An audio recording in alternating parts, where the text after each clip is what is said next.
EMF, EMI is a stressor. Psychological stress, physical stress, thermal stress, electrical stress. I think the endpoint's all the same. The cancer rates and the so-called diseases of civilization rates just paralleled electrification, chapter and verse. It's just striking data. And I tell you what, it's getting worse. It's likely you may not realize that a large percentage of the disease that we face in modern civilization is related to an artifact of electricity. Hi, this is Dr. Mercola helping you take control of your health. And today we are joined by Sam Milham, who is really a pioneer in the understanding of what's conventionally called dirty electricity. In fact, he wrote a book by that title. But I think a more precise definition would be EMI, or electrical field interference. Dr. Milham is a MD and an epidemiologist. Actually, that was an area of pursuit that I had considered following, but decided just to go straight through my family practice residency. But he's done decades and decades of pioneering research. And in his book, which is pretty much an autobiography of sorts, he details and discusses the extensive journey he took to help uncover this link between this artifact of electrical distribution, this dirty electricity, and its connection to so many diseases. And we'll discuss also how this impacts at the core, the foundation, which we're coming to appreciate is really of all disease, which is mitochondrial function. So welcome, and thank you for joining us today, Dr. Milham. Well, my pleasure. So now you actually attended the Albany, New York Medical School. Is that correct? Yes. Yeah, and that's where you got you went to your undergraduate there too. And you had quite a bit of a journey. You got your MPH, your Master's of Public Health at Johns Hopkins. And then you became board certified in public health and went to Washington and Hawaii, I believe, and then came back to the States.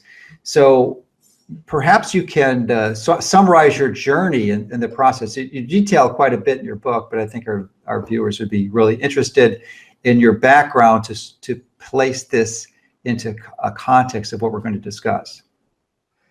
Oh, well, I really got interested in medicine way back in college. I went to Union College in Schenectady, New York, and I had a job working weekends. I ran a lab in a small Catholic hospital, and so I got to see draw blood from patients and start IVs, and hung around a pathologist and learned about disease. And the thing that struck me was I was more interested in why they were there than what to do once they got there.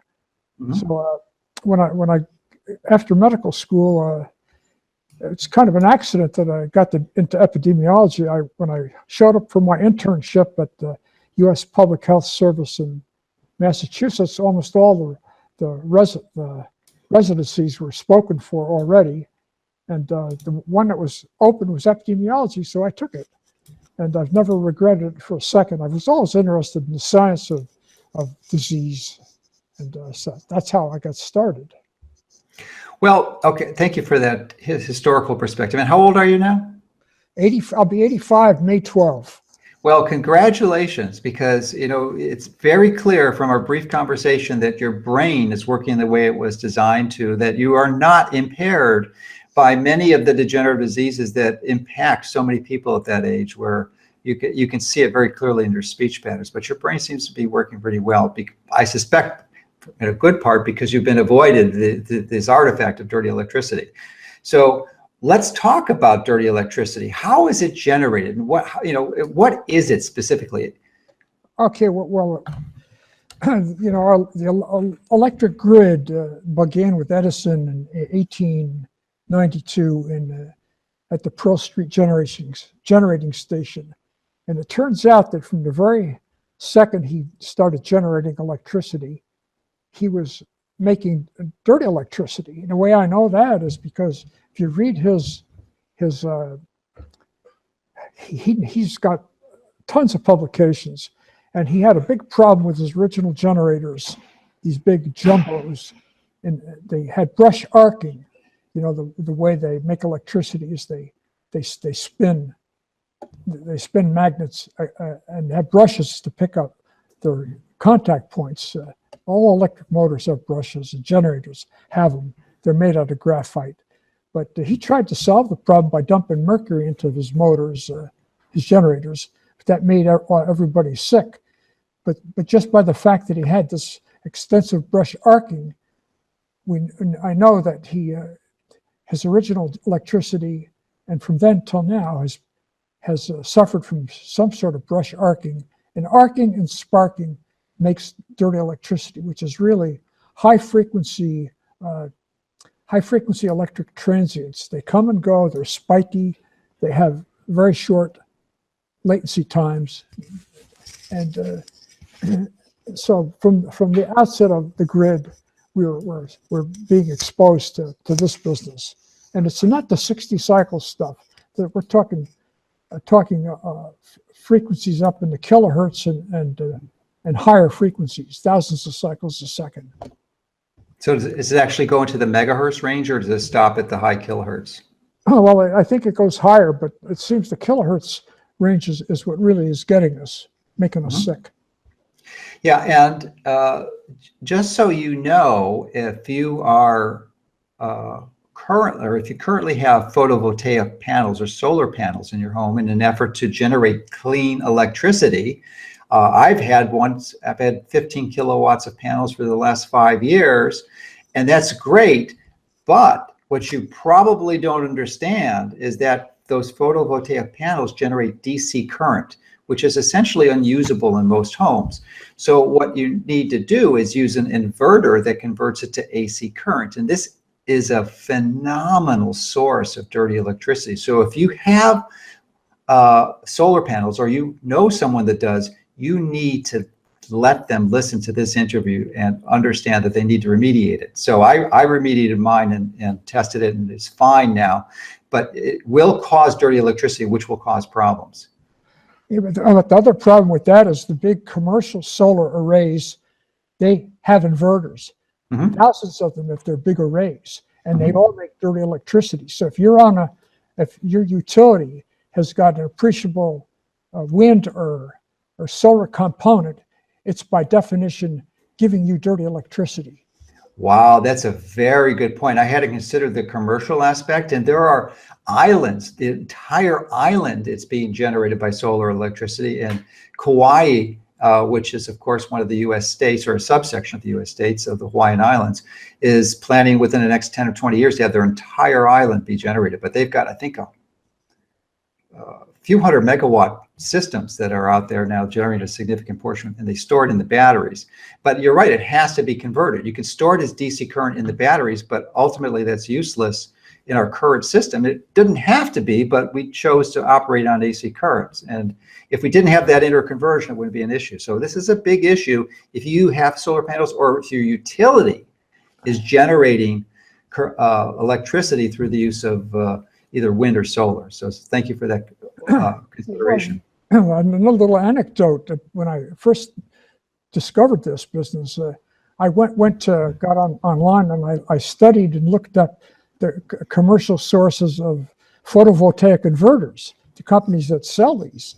And I found this wonderful statement at the end of this list of 1,000 of these things that they were selling. It said, all, A-L-L, all photovoltaic inverters create AM radio interference. What does that tell you? It says they're all dirty. Yeah. So as we're talking about dirty electricity, but as I said earlier, the other term is EMI.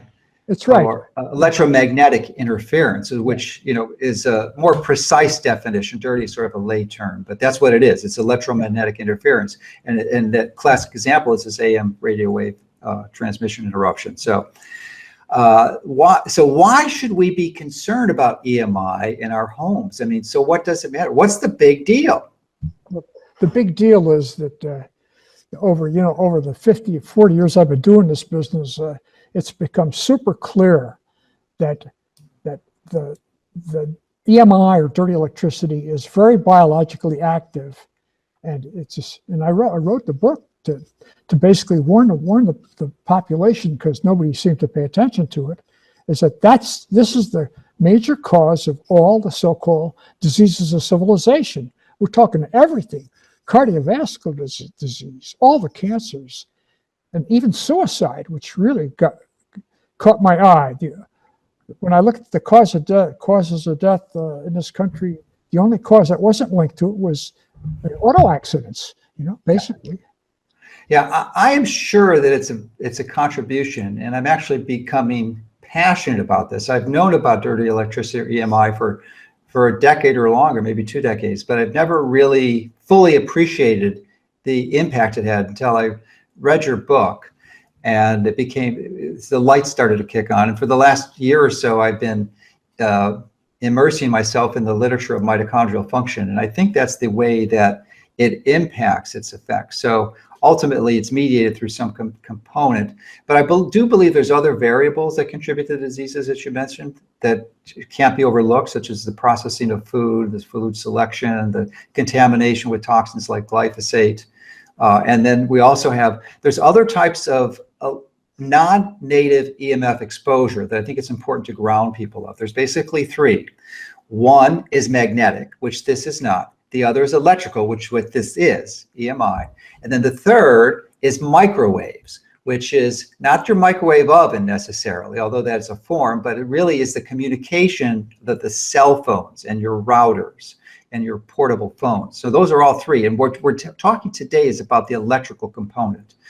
All of them contribute to it. And I think they have probably similar mechanisms. And I was reading a research paper today, actually, and I don't know if you've encountered this before, but some of the speculation is that well, I'll let you talk about it first, but I'll talk about some of the biological mechanisms, is that these peaks, this electromagnetic interference within your circuits actually extends out, how far? 6, 10, 20 feet, and it resonates with your biology, and that activates the biological changes.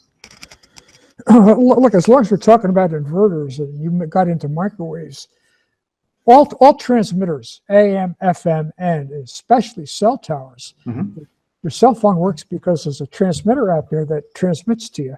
They all run on DC. So every cell tower in the world has a huge inverter in it to make the DC to run the transmitter, and also to charge the backup batteries. And they make dirty electricity by the ton. And I studied a school that had lots of schools have cell towers on campus, and what they're doing is they're bathing the kids, and it gets back into the wires, the power wires that service it. And so the grid becomes an antenna for all this dirty electricity, and it extends miles downstream. And the way you can get a distance figure is there's a clever study done in Brazil where they looked at deaths from cancer by distance of residence from the base of the cell tower, and they got effects out to 500 meters. That's 1,500 feet. And I'll tell you, the cell tower can't talk that far. It's the dirty electricity, the EMI in the grid, and the wires running into your house through the ground and through your power cords that's doing it. So. Okay, so obviously it needs to connect to your biology in some way, and it does that when it's on a circuit. Because say you had a solar panel in your house, not all the circuits will be hooked up to that. It's only the circuits that are hooked up to that inverter that are going to be influenced by this. Yeah. And actually, if you have solar panels, this isn't an issue at night because there's no sun out, so it's not going to generate this interference. But once it's generating it, how far away do you have to be from that wire to actually resonate with that frequency and have it transmit into your body? Oh, well, actually, you can be quite far from it. But what happens is, I studied this in a condo I owned in California, which was built on a slab. Well, let's back up a little bit. About 3 years ago, Marty Graham, who with Professor Graham, who recently died a couple of years ago, and Stetzer, who basically pioneered and studied this whole field and trained me, and he got me started with a small grant. He sent me an off-the-shelf Fluke multimeter, measures, volts, amps, ohms. And he showed me how to use it to measure current in my body. And that's been a mind blower. In fact, I got 2 papers in press now that look at it. I put an EKG patch on my chest for one lead of the thing, and the other thing goes to an outlet ground or a true ground. And I drive a stake in the ground, and it measures the current that's in my body. And I find that just walking on the pavement in an area, I could get very, very high, probably, carcinogenic fields of current in my body. What types of voltages are you experiencing? Are you measuring? Well, we're talking millivolts, but Millivolts.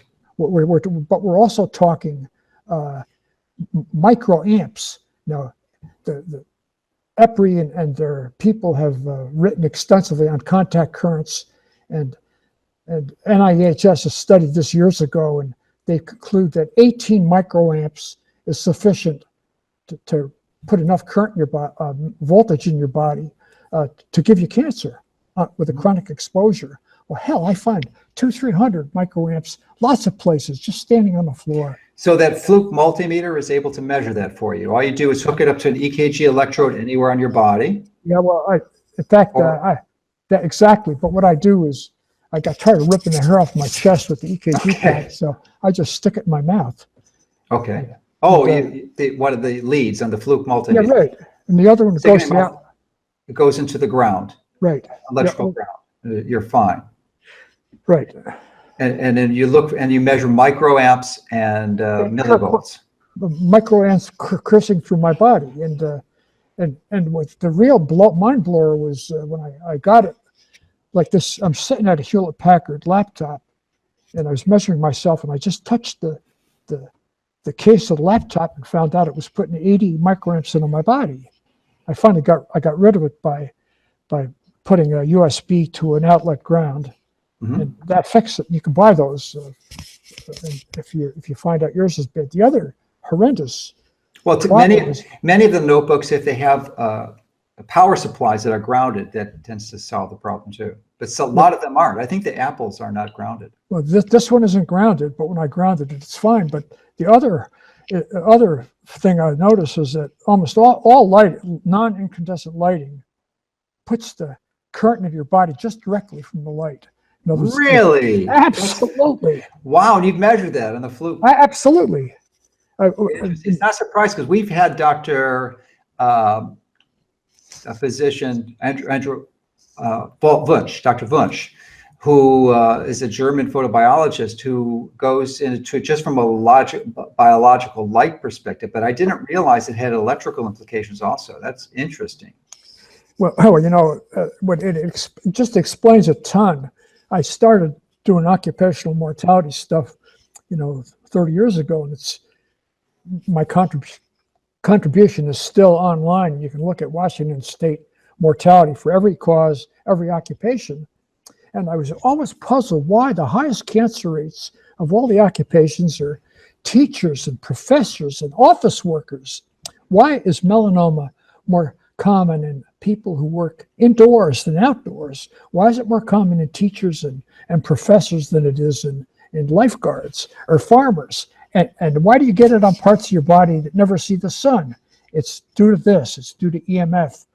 And as I've been measuring schools and colleges, and hey, wow, I'm telling you, it's just no place to hide. Well, let me just give a bit of clarification, because EMF would also include healthy biological sunlight.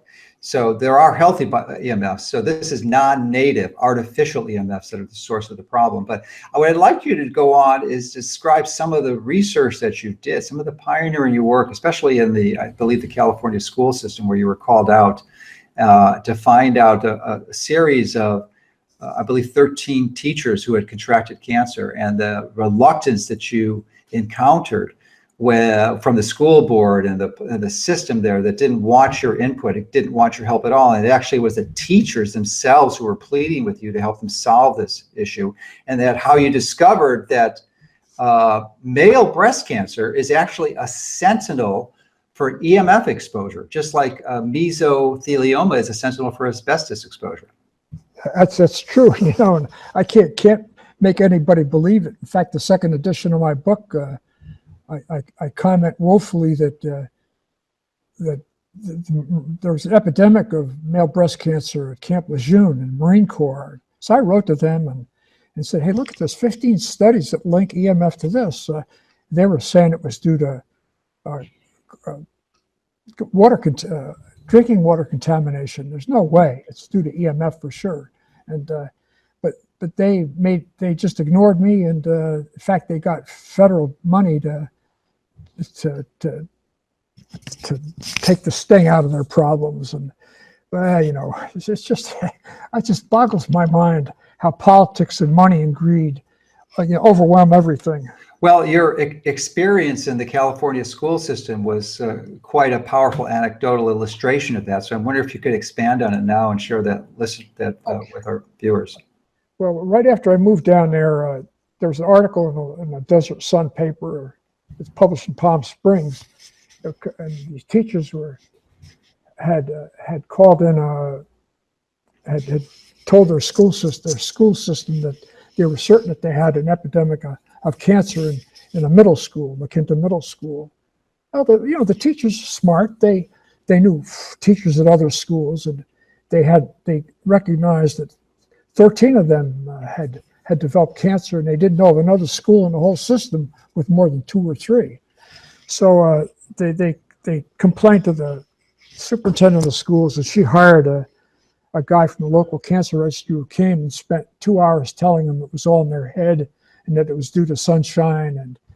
And when I read the article, I went to my computer and looked up how big the school was, and I knew right away that they were right. They had a beef.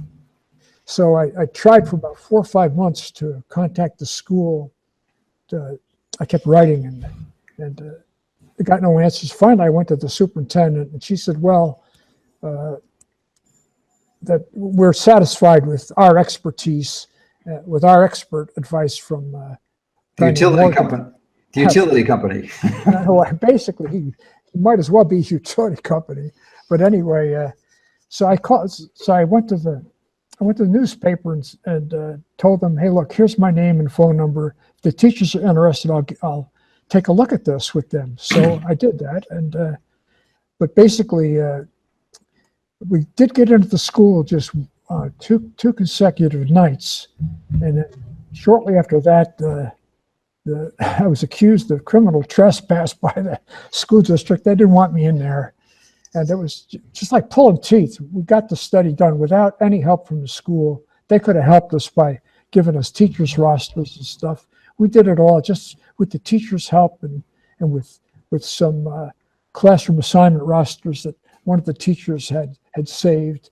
And, I think it's, and the real proof of the pudding is that it's been out there for nearly 10 years. Nobody's been able to shoot it down. And when you say out there, you mean published in peer-reviewed scientific journals. Yeah, American Journal of Industrial Medicine.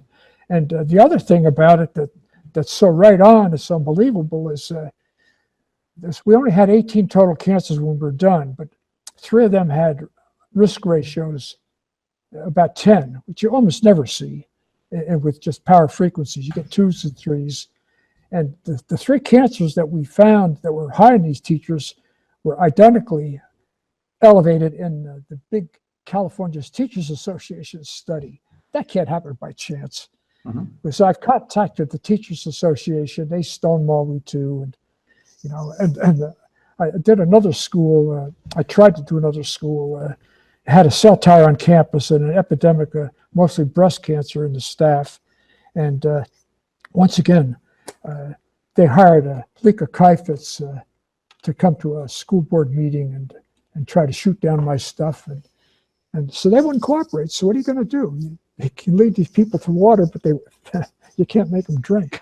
Yeah, and those of you who aren't familiar with the science of epidemiology, there couldn't be a better suited discipline, scientific discipline, to evaluate this, because they really carefully study populations and statistics and see if there's any significant correlation or connection to these causal factors. So this is the type of scientist you want to evaluate, and it's really somewhat incredulous, but not unreasonable to find out that there's been this rejection of this type of work because of the influence of the traditional industries that would be impaired by accepting this type of approach and really ascribing any health damage to exposure to these types of fields. So there's a strong negative incentive for the really against spreading this type of information. But what intrigued me too is that when you did your initial analysis, because when you, as a scientist, you're going to do some historical review first, and when you studied the literature, you found a pretty strong correlation with electrification and mortality with some adult cancers, including female breast cancer. It dates back to the 30s and 40s. We're talking, 70, 80 years ago. So maybe you can elaborate on that. Well, hey, actually, it dates back to 1900. I was amazed. If you look at longevity, well, what happened in this country that was really unusual, it's so big and the electrification is so expensive, wire generators, et cetera, that Edison had this great idea. And by the turn of the century, almost all the big cities in the world had electricity. The rural areas in this country didn't finally catch up to the cities till mid-50s. So you had half a century with two huge populations covered by a good vital record system, deaths, births, etc. And one was exposed to electricity and the other wasn't. If you compare those two populations, the differences are just amazing. At the turn of the century, if you lived in New York City, or most of the other cities in the country, your longevity, average life expectancy was low 50s. If you were Amish, who didn't use electricity, or if you lived out in the Tules, like rural Mississippi, or rural New York State for that matter, your longevity was up in the 70s. So then if you fast forward to 1930s, well, actually, even within the 20s, I found in one of the vital statistics books, one of the guys who put it together, this is all deaths in USA, noticed that the urban cancer excess was 58% higher than the rural cancer mortality. I mean, that's, wow. I mean, it's enough to blow your mind. So it was all internally consistent. And this has been going on since Edison. So that's one of your skill sets, is that you can look through these data sets and extract this type of information that wasn't really well known, and because no one was looking for it. I mean, why would they think to even look for an association between electrical use and mortality or these types of diseases? But you did that. You analyzed it and you came up with these results and you published them. That's why I wrote the book. I mean, when I saw that, well, I went in looking at, I started with childhood leukemia. That's a great disease to study because the peak incidence is age 2 and 3. If they're going to die, in the old days, they all died. You had good access, a good diagnosis. It's a hard diagnosis to miss in a small kid. Just do a blood test and finger stick and you have it.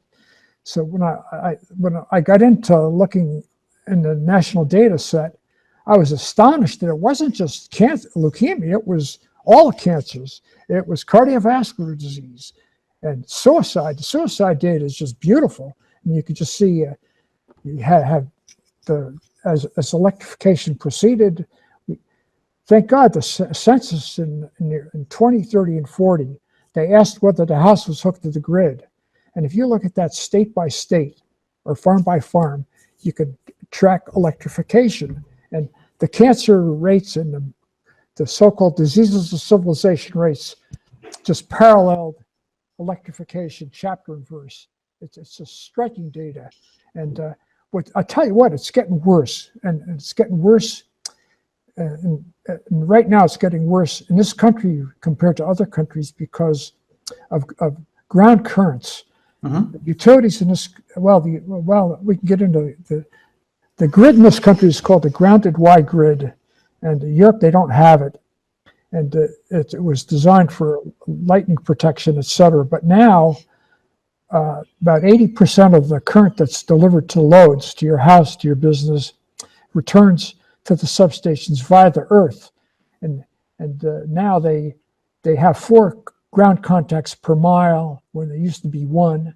And every transformer I've checked has got a wire running from the center tap of the pole-mounted transformer or the ground transformer to the ground. Mm-hmm. So, and you know, the dairy farmers were first to pick this up. They picked it up in the 70s, and they noticed their cows were dying and weren't given milk, wouldn't reproduce. And it turns out that this big old Bossy is a wonderful canary in the coal mine for EMF, and Stetzer and Graham and others did a wonderful study. And they parsed out what parts of the EMF spectrum are impacting milk production in the cow. Here, they measured milk every day or every other day in cow, how much she makes. And they know to the pound her milk production and her health, if she's got mastitis or whatever else, or pus production. They do cell counts in milk. And Stetzer and they published a wonderful paper showing which harmonics, you know, multiples of 60 are the bad ones, and how the transients affect the milk production. So, you know, we got good animal work. Don't have to use rats. We got big cow work, and they had it for 60 years, and it's getting worse. And the Amish are just a wonderful control group. And I just read a paper, and this is another mind blower. There's another sect, the Hutterites. They have all the habits of the Amish, except they use industrial electricity.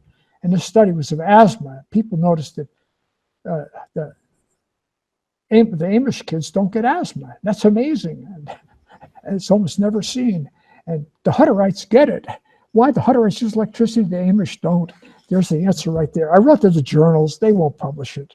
And when Stetzer and his friends cleaned up a school in Wisconsin, 37 of the kids who used inhalers for asthma tossed them away, and only 3 still needed their inhalers. You know, when you were talking about Mother Nature, let's face it, when the planet cooled down, we were exposed to magnetic field from the Earth's core. It's a static field. We had the Schumann resonances from lightning bouncing off the Van Allen belt, and we had frictional electricity. That's it. Mm-hmm. And we got cosmic rays coming in from space. Mm-hmm. All the other stuff that we're exposed to now increasingly is man-made. And mm-hmm. what's happened in the last 15, 20 years to really kill us, besides the microwaves, is, and this is a big one, they discovered that, you know, the old electric motors, like all devices, like your fan, had an on-off switch or a high, medium, low. Now they use little electronic doodads called variable frequency drives. You put them on small motors, on huge motors, and they all crap up the electricity. And interesting. They put out terrible stuff. In fact, we got a paper. We identified we studied a cluster of ocular melanoma, a really rare eye cancer in North Carolina. And I'm positive it was caused by a variable frequency drive from a natural gas pumping and purification station. Well, right now, my friend Dave Stetzer, he and his wife had to move out of their house because they live in Wisconsin, where they mine this fracking sand, and when they put VFDs on the big motors that run the process, and he's 8 miles from the thing, and it drove him out of his house.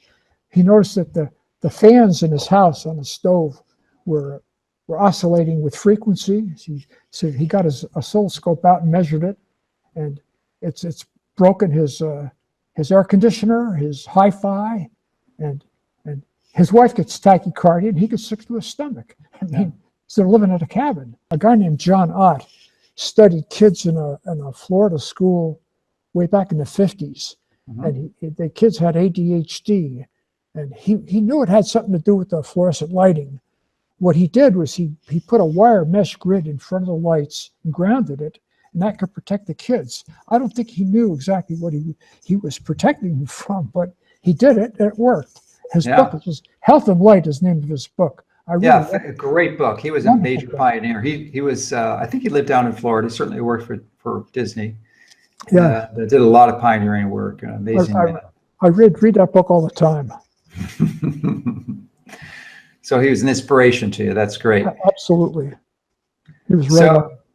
So, but we can remediate against these fields. Now, and let me go back to some of the potential biological mechanisms, because these fields, these aberrant peaks that come out, if you're within a range, which could be fairly significant, it's certainly more than 10 feet, they're going to resonate with your body, and then they're going to cause some biological effect. And I've seen some research where the suggested mechanism of the health consequences are related to the production of a reactive nitrogen species, not a reactive oxygen species, which is ROS. This is RNS, reactive nitrogen species, called peroxynitrate. Right. And are you familiar with that work at all? Yeah, I am, but I think you could back up, and I think EMF, EMI is a stressor. And if you go into the stress literature, in fact, we did a study showing that we cleaned up the electrical environment. We reduced the stress hormones, and ADHD is caused by we don't have to get technical for your audience, but I think stress is the big common denominator for all this business. Can you define stress first, because it has many different meanings? Well, psychological stress, physical stress, thermal stress, electrical stress. I think the endpoint's all the same. Okay. I think you get a flight and fight reaction. Cortisol goes up. The neurotransmitters change. We got a paper I wrote on it, and we actually went into a library that was really dirty, and we measured the neurotransmitters and showed that once we filtered the place, the neurotransmitter levels changed. And there's a wonderful study by Buckner and Egger in Germany. They went into a pristine valley before a cell tower came in, and they showed long-term lasting changes in a whole panoply of hormones that they could measure, including stress hormones. So I would say the vast majority of the public, maybe as high as 95% or 99%, don't believe this. They don't believe there's any harm or concern here, even though you've compiled a lot of good evidence that suggests otherwise. But of those that do, a fairly significant of the percentage of those population would understand the dangers of microwave radiation. In fact, even the World Health Organization has categorized it as a class 2B carcinogen, which is possible carcinogen. So I'm wondering if you could compare the dangers of the microwave radiation to the dirty electricity, which is a lower frequency. Let me just remind you and the audience that microwaves began with radar in World War II. Okay, radar range, that was the first microwave oven. They called them radar ranges. Well, heck, back in the early 20s and 30s, before microwaves existed, this stuff was killing us like flies. It's the power frequency, it's the grid, it's all the dirty electricity from arcing and sparking and from all the other junk we put into the grid. But aren't those two separate entities? No, they're the same. They're just on the different. They're on the same spectrum, but they're different frequencies. Is that the case? Different frequencies and different harmonics. I don't think any unnatural radiation is good for you, except sunlight's good. It gives you vitamin D and. Well, and we have the red and the near infrared, which have many other biological beneficial benefits. But even Ott showed if you wear pink sunglasses, you got sick, Yeah. Well, if you wear them during the daytime when you're out in the sun, if you wear them at night, they may be actually better than the blue blockers, because they also block blue, green, and yellow, which after the sun goes down, we were never exposed to, because the only light that humans have been exposed to for a million years is really that from fire. Which does not have blue, certainly, and has minimal green and orange, or green and yellow. Yeah, it's amazing. But my dream is, I'm 85. I'm not going to be around much more. The utility industry recognized 30 years ago. They said that we could fix this country up health-wise and solve the cow problem by putting a fifth wire up on the grid to put the neutrals back on the poles and back to the substation. And if we could do that, we could have the kind of health pattern that the Amish have. Their cancer rates are 40% of ours. There's no ADHD.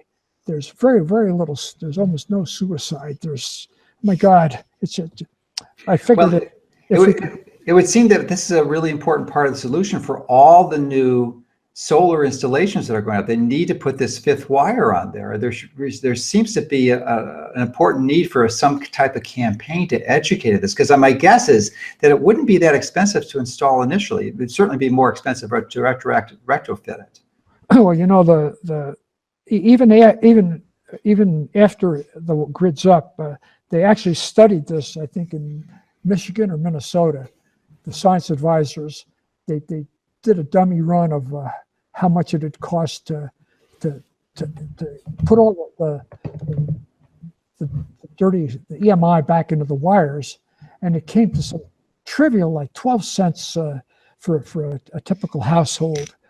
It increased your electric bill by under $1, and they could, in a couple of years, they could have the whole state cleaned up. But you know, utilities.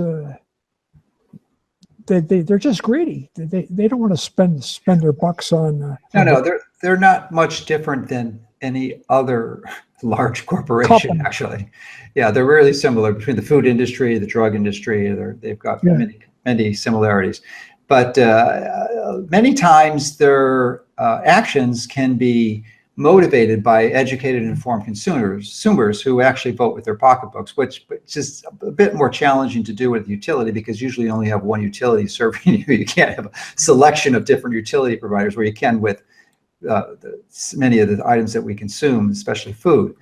But I think a coordinated action on educated consumers could influence them. And it's actually something I'm intrigued and motivated to do, because this is such a pervasive issue. It's needlessly harming most all of us, and every one of us, all of us. Well, you can remediate against it, but you know, you're going to go in and be in environments where it's not remediated, but you can, and I'm sure your home is remediated too, but it's only partial. It's not 100%. You know, one of my favorite places is a local farmer's market here, and last year I was horrified to find out that just walking or standing in that place, I was putting, 200 microamps of current into my body just by virtue of the. Well, I love this concept, because anyone watching this can do this experiment now.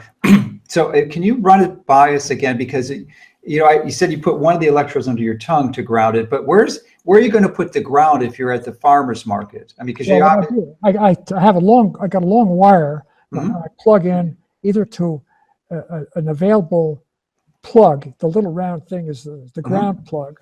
I went to a hardware store and I fabricated a plug that just has the ground attached. So mm-hmm. I plug into that, and short of that, I have 50 feet of wire. I can drive a stake into the ground off the premises, and that's a true ground. And I compare that to the utility ground, and they're pretty close. So okay. Do. And so you could just stick a stake in the ground and do it that way. Yeah, well, when I went under a 500 kV line, and there's no outlets there. I just drove a stake in the ground, and I made measurements of magnetic field and body current just to see how they compared. And what did you find when you under that 500 kilovolt? They're both high, obviously.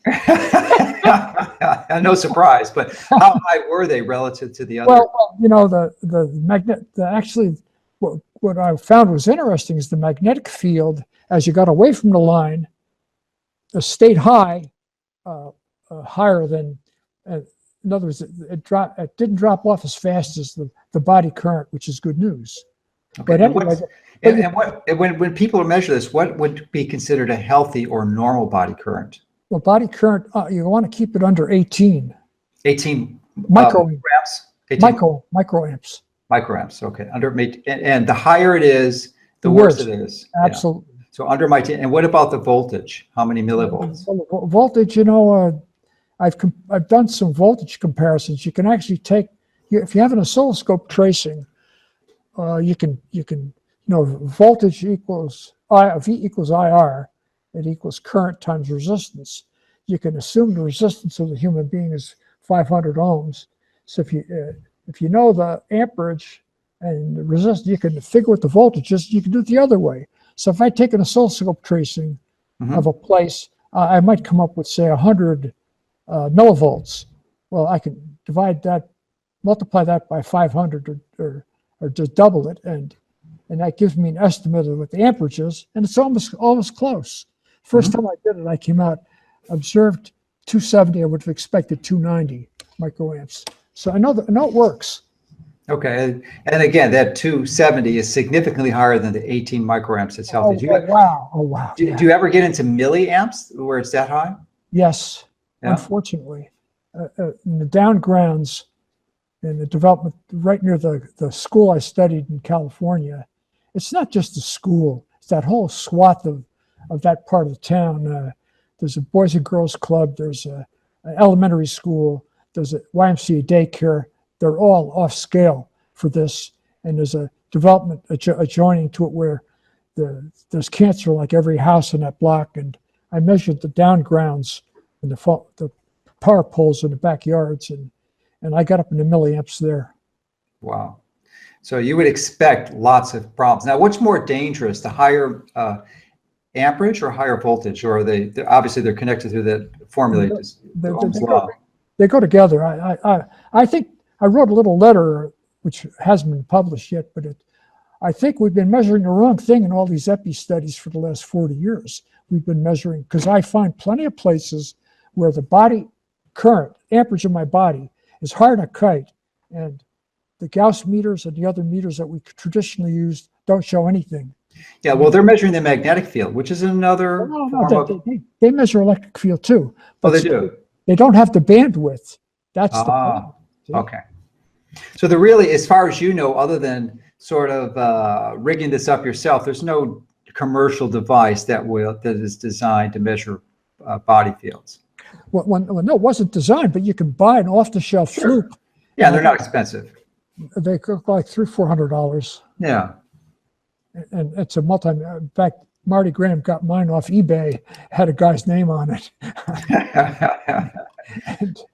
And if one wanted one of these meters, what would they be looking for? Does it have to have an output or a section of a wire that will go to ground? Because most of them have. Oh no, the thing comes with everything you need. All you got to do is fabricate and take a wire, 12-gauge wire, and put a 3-prong plug on it where you've got you only contact the round plug.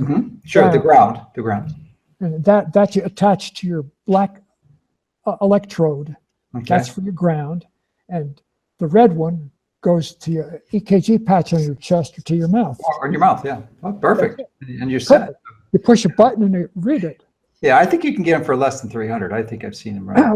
Well, to get the exact one on my website, what is your website, Ken? It's called. You just go to Google and type Sam Milham dirty electricity. Okay. It'll come up. And I got papers on there, and the paper it's called contact current. I measured contact current in showers. People in California were getting sick in their showers, and the implanted cardioverters were malfunctioning. And I found out that the ground current, when you're wet, you're a lot more conductive in the shower, and you touch the shower handle, you're getting all the garbage that's running through the ground into your body. So I made measurements, and it's high. Now, have you ever measured your body current when you were under a Faraday cage? No. Well, no, I can interrupt it. If I got a fluorescent light in my bathroom, which I keep. If I get my hand close to it, I get really high body amperage. If I put a grounded wire screen between me and the light, it goes away. Yeah, that just blows my mind. I was not aware that. I'm a massive proponent for not using fluorescent lights, but for different reasons. I thought it was just the light emitted. I didn't realize that it transferred amperage into your body. I had no idea. Let me take it one step further. Years ago, I studied a tanning salon because you lay on fluorescent bulbs. That's how the beds work. So I got thinking, oh wow, I'm going to measure my body amperage in one of these. So I did, but it's not that much higher than the poor girl who sits at the intake taking your money, and she's exposed to fluorescent lights on a slanting wall about 15 feet away. She had body amperage almost as high as you get on a tanning bed. Interesting. And my barber shop's the same way. She got 8 6-bulb units, and when I measured this, I had her shut the lights off. It all goes away. So she's getting fried all day, every day. So, I mean, folks, this is just another reasons why you do not want fluorescent lights in your house. LEDs too. I couldn't agree more. Just from the biological component of a light, not even the electrical component, which I was clueless about until now. So I went to a lighting store. I took my junk into a lighting store before they were wise to me. I spent 3 hours measuring every light in a place, and almost every one was bad. LEDs, all the fluorescents were bad. The CFLs were super bad. And let me give you a final anecdote. When Stetzer did the cow study, a lot of the dairies kept the oscilloscopes in place. And he got a call from one of them who had the oscilloscope in place, complaining that all of a sudden their milk production went way down. So Dave went out there and looked at the scope, and the only thing they did was they put in 2 brand new 6-bulb fluorescent lights, and that was it. We pulled them out and pulled them back and measured them in his office, and he's finally decided he fabricated a clean LED of all things by, you know how he just measured the crap, and he bought tuned filters. You can take care of most of this stuff. Yeah, if you believe that it's an issue, and the obvious problem is that most of these companies are clueless about it, and even if they were aware of it, they're not willing to spend the extra money to remediate it. It's not only clueless. The National Electric Safety Code tells the utilities that they cannot use the earth as a primary neutral return. The California PUD and most California public utility districts and commissions have laws, rules, regs. They're just violated willy-nilly. They just do it. Period. So that to me would seem to be a perfect opportunity to initiate a class action lawsuit against the utility for violating the existing regulations. Exactly. But you know, you can't get attorneys to handle this. They don't understand it. And right now I'm helping a poor guy in Tennessee who has a trailer park, and they put a microwave antenna on his property, a SCADA, it's a communication device to take their smart meter data back for billing purposes. And he's sick. Everybody's sick. I went down and measured it. It's horrible. There's no place to hide anymore. Yeah. It's well, discouraging. You've been a real pioneer out there, and you've been taking the arrows in the back. You really have. And you know, when I read your book, I just resonated with so much because I could see my own experience. And you know, when you're bringing these controversial information to the public, there's this massive effort from the offended or affected corporate interest to discredit you, to take you down, to have, you know, invest significant resources to demonize you and make you appear like you're a flake. Exactly. And you've done this. They've been doing this for you the last 2 decades or longer. Yeah, for forever. yeah, a long time. So and yet you persist. So because obviously you're passionate about this, you're driven, and you went into this field for the right reasons. And you maintained your integrity, which is something we don't typically see in many professionals. Well, not just that, but I mean, how exciting is it? You know, 50, 60 years ago, I had intuition about what was going on, and the more I worked, the more, hey, wow, it's great to know you're right. You know? But I wish I could get the government. But you know, I lived through smoking. Yes, that's right. You did. And asbestos. It took 50, 60 years. So when I'm in my grave, people are going to look back and say, God, Milham was right. Why did we listen to him? Yeah, well, and there's another pioneer similar to you. I think he's passed now. His name is Claire Peterson.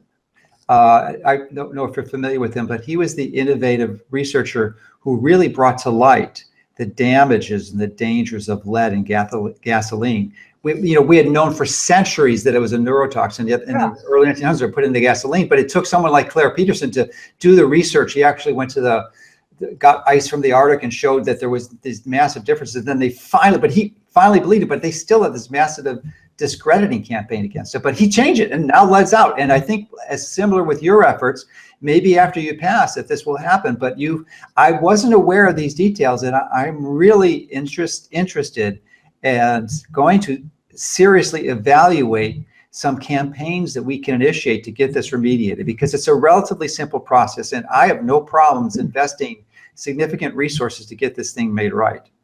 Oh, the latest is really exciting. It looks from our work that the cancers are frequency specific. Mm-hmm. And the specific frequency causes specific cancers. And, Dave Stetzer told me the Russians knew this. They weaponized in in the Cold War, they wiped out some of our ambassadors. And it wasn't when microwaves were supposed to be. The Russian embassy got microwaved. You can't run microwave through big rebar walls. They ran it in through the electric mains. They put dirty electricity of the right frequencies, and they knew which ones did it. And they gave these people leukemia. Yeah, that's interesting. And I believe that not all the countries in the world are as foolish, I think that's the best term, as the U.S. And aren't many of the countries like Russia and Germany, don't they understand this issue and they're remediating, and they don't have the EMI in their electrical system? Well, yeah, they got a big advantage. They got a Delta system. Their system is built so that all the returns go back on the wires. The other thing they have is tighter EMI rules, like this plant and that caused the ocular melanoma cluster. They couldn't get away with that in Europe. Stetzer told me that when he looks at these variable frequency drives, they usually have machine studs on them for the filter to go on, but the filter is optional in this country. So they're not optional in Europe, And so it isn't funny, obviously, but it's not surprising, but it's just so sickeningly sad that corporate greed has allowed the expansion and the progression of so many of these diseases. It's a primary contributing factor. There's no doubt in my mind. And regardless of the mechanism, I believe it's primarily mediated through optimizing mitochondrial function or unoptimizing or causing mitochondrial dysfunction. That its biological effects are mediated through. So it's sad though. Want to have some fun? I put all my new papers on my website and PDFs. You got to read some of those; they'll blow your mind. I will. Scratched into that. I'd be glad to talk to you again if you have any other questions. I am definitely going to keep your contact information in my Rolodex file, no question, because you are an expert in it. It would be what I call BF, beyond foolish, to not utilize you as a resource. You spent decades understanding this. You've got knowledge that took you this long amount of time to acquire, and it's crazy not to access and utilize it. And I look forward to working with you in the future on this. So I couldn't recommend more strongly to pick up a copy of your book, Dirty Electricity. You can get it on Amazon for $3 as a Kindle version, which is how I read it. And it's a relatively quick read, but it's very engaging. You wrote it yourself, and it's almost like an autobiography, because you don't just go into Dirty Electricity. You talk about your journey, which sort of reinforces the validity of your observations, because it really shows the type of person that you are. So I really thank you for writing that book. And I think if you have any doubt, I couldn't encourage anyone to pick up a copy. Obviously, you're not making a lot of money at $3 a copy, or you can get your papers that you just type in your name, Sam Milham, and Dirty Electricity, and you'll come up to your website and there's papers you can download. So it's a great resource. And I really want to thank you for your years of pioneering work and sticking in there and really persevering through the discrediting campaigns that industry has hurled at you. I'm not done yet. That's great. That is just great. That's so good to hear. So good to hear, because we need guys like you around. There's no question. Thanks so much for watching. Remember, hit the like and subscribe button so you can get more videos that can help you and your family take control of your health.